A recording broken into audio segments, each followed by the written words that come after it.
నమస్కారం. నా పేరు శ్రీకాంత్ శర్మ. రాహుల్ గాంధీ పైన ఒక సామాన్యుడు కేసు వేయడం అనేటువంటిది జరిగింది. చాలా విచిత్రమైనటువంటి కేసు ఇది. అయితే రాహుల్ గాంధీ మీద కేసు వేయడానికి కారణం ఏంటి తెలిస్తే అందరూ పగలబడి నవ్వుకుంటారు.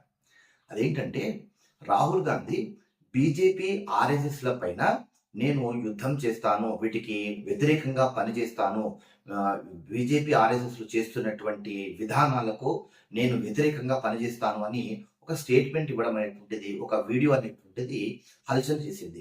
ఈ వీడియో చూస్తున్నటువంటి ఒక పాల వ్యాపారి, అతను రోజు క్యాన్‌లో పాలు పోసుకొని అమ్ముకునేటువంటి వ్యక్తి.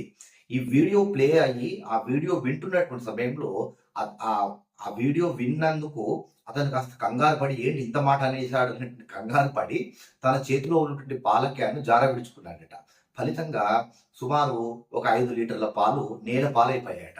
అప్పుడు ఆ పాల వ్యాపారి ఇలా రాహుల్ గాంధీ ఇచ్చినటువంటి స్టేట్మెంట్‌ను విని భయపడి, నా చేతిలో ఉన్నటువంటి పాల క్యాన్‌ను నేను జార విడుచుకున్నాను, నా పాలన్నీ నేల పాలైపోయాయి, కనుక రాహుల్ గాంధీ మీద నేను కేసు వేస్తున్నాను అని ప్రకటించడం అనేటువంటిది సోషల్ మీడియాలో ట్రెండింగ్‌లో ఇప్పుడు నడుస్తూ ఉంది. చూడండి ఎంత విచిత్రంగా ఉందో.